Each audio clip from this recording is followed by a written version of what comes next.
Hello everyone. In this particular video, we will discuss the solutions for the questions that were asked in midterm. So the first question was write a C program that will do the following. So you have to write a C program that will do the following operations. So there were 5 parts and each part was carrying 2 marks. So the total marks for the entire question was 10. So you have to simply write a C program that will do the following. What was the first one? Declares an integer, float, double, and character with valid identifiers. Okay, so the C program, we know that we have to include some library, that is the standard library. Let's take studio.h. Then we have to start from the main, main. Okay, so this is our C program, and within this C program we have to do the following. Okay, so what was the first part?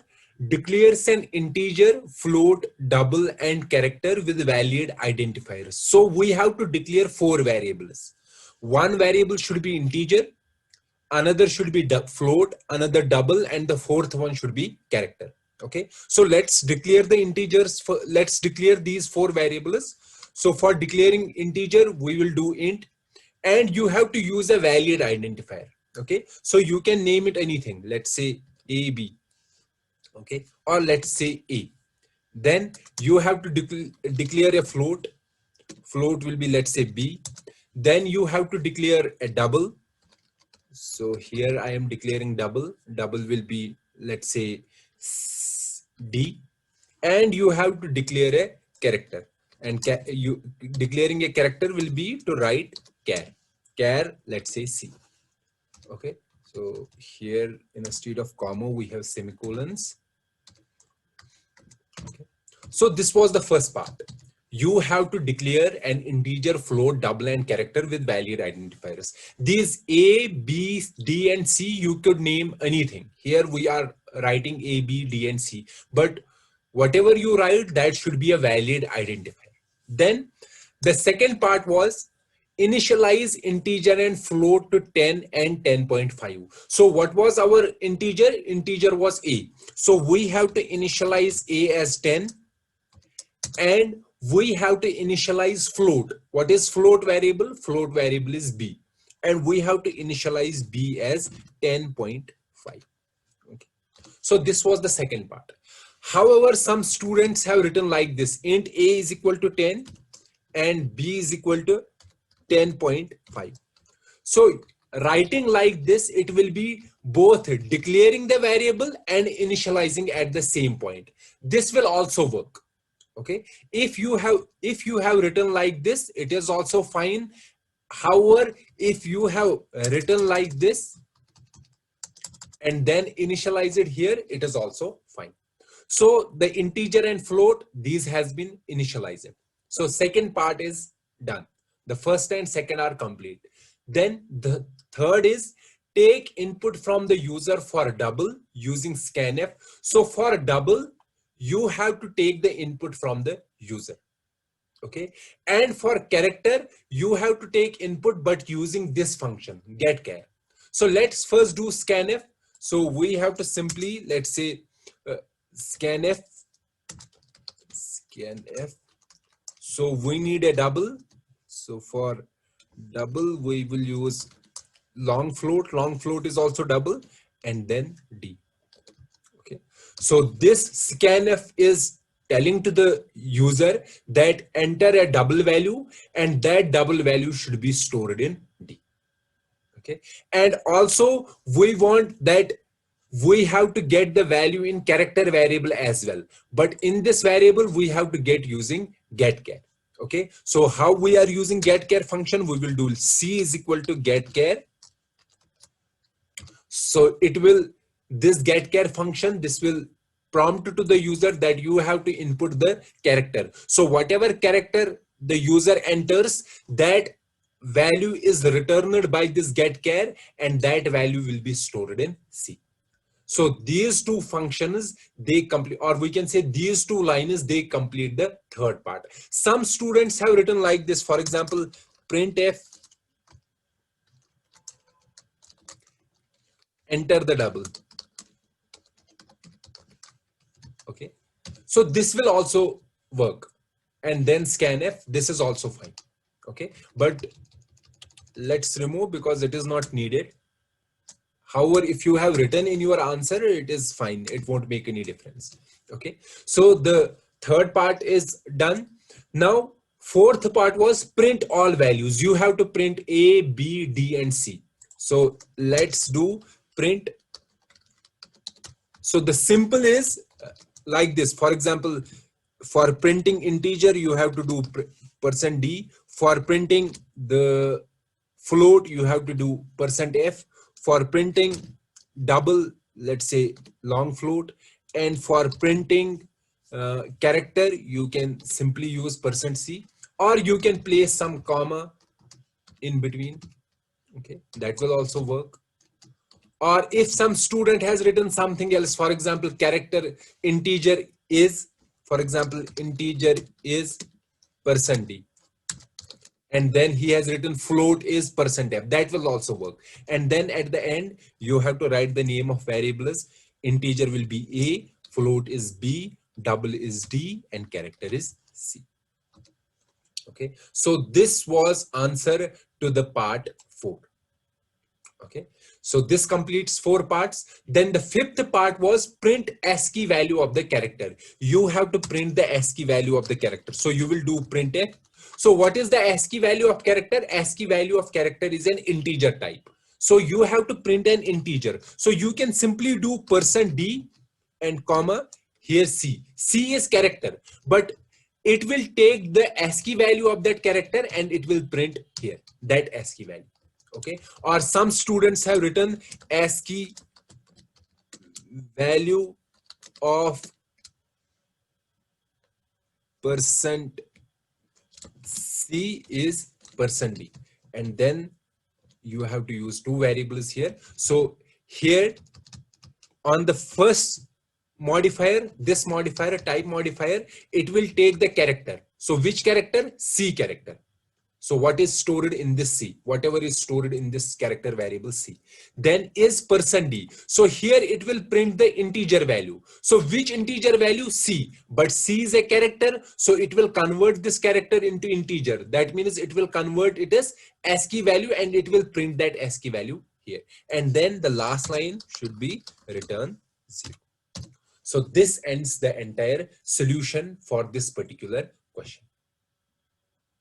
Okay, so now let's discuss question number 2. So this was our question number 2.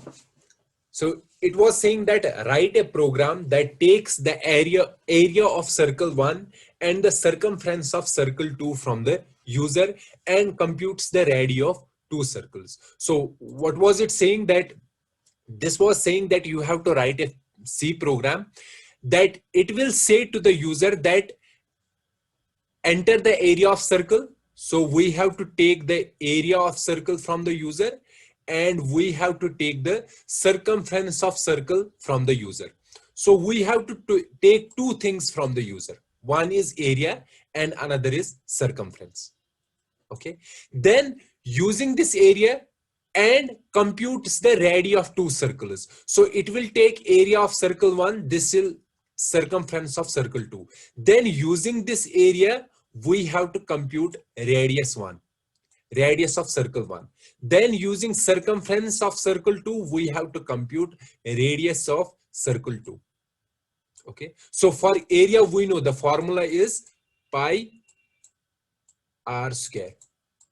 And for circumference, the formula is, the circumference is 2 pi r. So to find out radius, so what will be the radius? It will be square root of area divided by pi. Okay, and R2 will be circumference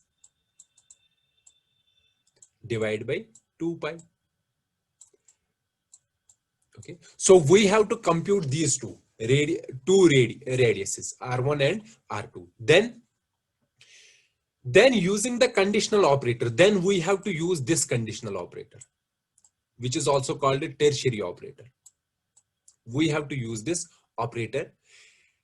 This operator checks the following condition. So we know this operator will be, the usage of this operator is, so before this there will be a condition, okay? After that there will be two statements, statement 1 and statement 2, okay? So if this condition is true, if this is true, condition is true, then this statement will be executed. However, if this condition is false, then this statement will be executed. Okay, so what is the condition? Condition is if the radius of circle 1 is greater than 10. So circle 1 R1, if radius of circle 1 is greater than 10. So this was one condition. What was the other condition?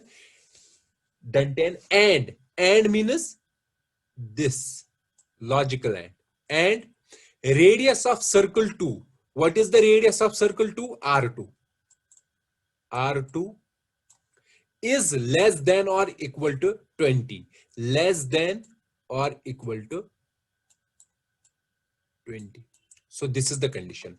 It is saying if this condition is true, this condition, then it will print. So we have to print radii are within bounds. That means here the statement should be printf, and then this string. Let's say this string is S1. Printf S1. However, if this statement is false, then it will print this statement. Radii are out of bounds. So it will print statement 2. Okay, so this is how we have to use a conditional operator. We will write a program also, but before writing a program, so how many variables we require in our program? We require 4 variables. 1, 2, 3, and 4. So these 2 variables, we have to take the value of these 2 variables from the user. Okay, and for these 2 variables, we have to compute using these formulas. What should be these variables? Should they be int, float, character? What they are? We know that area and circumference, they can be anything, int, float, or double. Okay, so you can take these as float variables, or better to take these as double. It is your choice, but you should not take these as int, because area and circumference, they can be different from the int as well. They can be float and double as well. So these variables should be float and double, area and circumference. What should be radius? Radius can also be float, int, or double. So best value is to use double. However, you can use float as well. So let's say we are using float. Please remember, you cannot use int. Int means that you are restricting the user. Okay, that only we will compute the radius of those circles whose area and circumference is integer. But when you are taking these variables as float, that means user can provide any value. Okay, so these variables should be float. So let me write a program for this. So we will include the standard library first. Why we are including the standard library? Because we are using printf and scanf functions, and then int main. So what is the first job? The first job is to declare variables. How many variables we require? 4 variables. So let's use float. Let's say we are using float. So what are the 4 variables? Area, circumference. You can name this anything, area 1, circumference 2, whatever, but it should be valid. Then radius 1, R1, and R2. If somebody is directly writing rad 1 or rad 2, it will also work. Okay, then so variables, we declare the variables. We have to take these 2 values from the user, area and circumference. So for taking values from the user, we can do scan f. So first we use, let's say, area %f, and store this in this variable. So this function will wait for the user to enter some value, he will enter the value, whatever the value is. Let's say it is the area, and that value will be stored in this variable, in area variable. Okay. Or if somebody, for example, to make it readable, he can write here printf enter area. This will also work. Then user will enter area. Then let's say printf enter circumference of circle 2. Enter circumference. I am not writing the complete sentence here. Printf enter circumference, and then scanf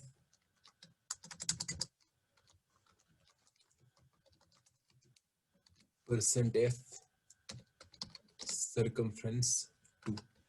Okay. So up to this, we got the area and circumference from the user. Now we have to compute radius. We will do R1 is equal to, or rad1. Rad1 is equal to, using the same formula. So we have to do square root. Okay. Here we have a square root. So for square root, we use this function, square root, sqrt. But square root function, this function is described in this library, math.h, hash include math.h. So that means we have to include this library in our program. So it will be square root, then after that area 1 divided by pi. So pi will be 3.14. Or if somebody has defined pi here, for example, he has written, let's say, hash define pi is equal pi as 3.14, and then he has written here pi, it will also work. For example, he has written pi here, it will also work. So rad1 is completed. Now radius 2 will be, so it will be circumference divided by 2 pi. So it will be circumference. So what was the name of circumference? Circumference 2 divided by 2 into pi. So write it in brackets 2 into pi. So brackets means that first it will compute this. Then we have to do the division, because bracket has the highest precedence. Okay. So we have computed R1 and R2. Now then we have to use this conditional operator. So we can simply do rad1 is greater than 10 and rad2 is less than or equal to 20. So this is the condition. Then this question mark. After that, after this condition, what we have to do, if this condition is true, then we have to print. So printf. So what we have to print? We have to print radii are within bounds. Radii are within bounds. Okay. However, if this condition is false, then we have to print radii are out of bounds. Radii are out of bounds. And then return 0. So this ends the program for this particular question. Okay. So now let's discuss question number 3.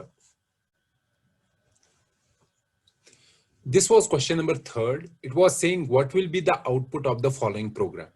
So this was the program, and you have to write down the output of this particular program. So let's discuss this. So the first one is, it is including the studio.h. So it is fine up to this. So let's say we are having the output here. So this is our screen. Let's see what will be output on the screen. Initially, there is nothing on this. So it is fine. Int main. So here we are starting the program, main function. So curly braces. So here we are declaring 2 variables. Both variables are int, a and b. Okay. So initially what will be in a and b? So it will be a garbage value. Why garbage value? Because these are local variables, and initially if the local variables are uninitialized, they will get the garbage value, or we can say any random value. Then the next one.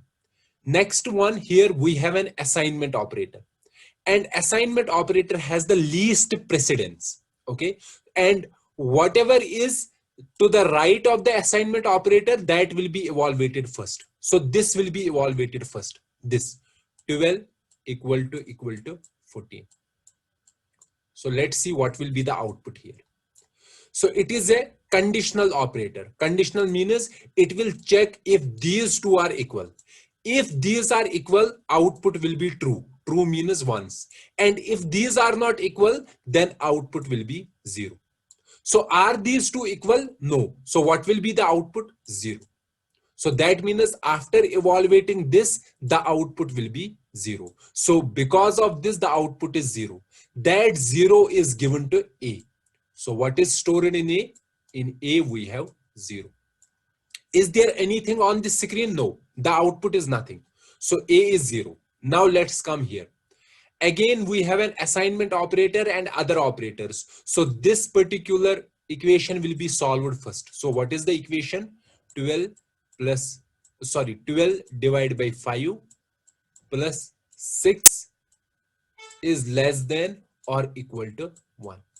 So here we have three operators: divide, plus, and less than or equal to. So which one has the highest precedence? The highest precedence is of this division. Okay, and after this division we have to do addition, then last will be this. So let's first do the division. Division will be 12 divided by 5. So 12 divided by 5. So what will be the answer? Okay, 12 divided by 5, it will be an integer division. Why integer division? Because both are integers. So answer will be 2. Okay, so wait a second. So answer will be 2. Actually answer will be 2.4. However, because both these are integers, so it will neglect this floating point and it will give the answer as 2. So the division is 2, the answer is 2, so it will be 2 plus 6 less than or equal to 1. Now which operator we have to perform? Addition. Why addition? Because addition has higher precedence as compared to this relational operator. So 6 plus 2 will be 8. 8 is less than or equal to 1. Now we have only one operator, this. It will check the condition. If the condition is true, output will be 1. If the condition is false, the output will be 0. So is this condition true? No, it is false. So output will be 0.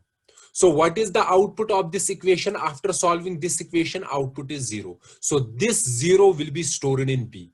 So in B, we have 0. Okay. So completed this. Now we have printf %d.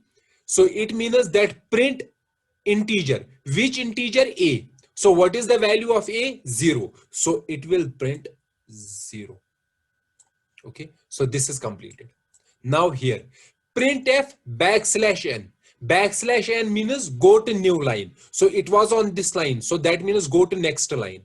Then after going to next line, print %d. %d means print integer. Which integer? B. So what was in B? 0. So what will be printed?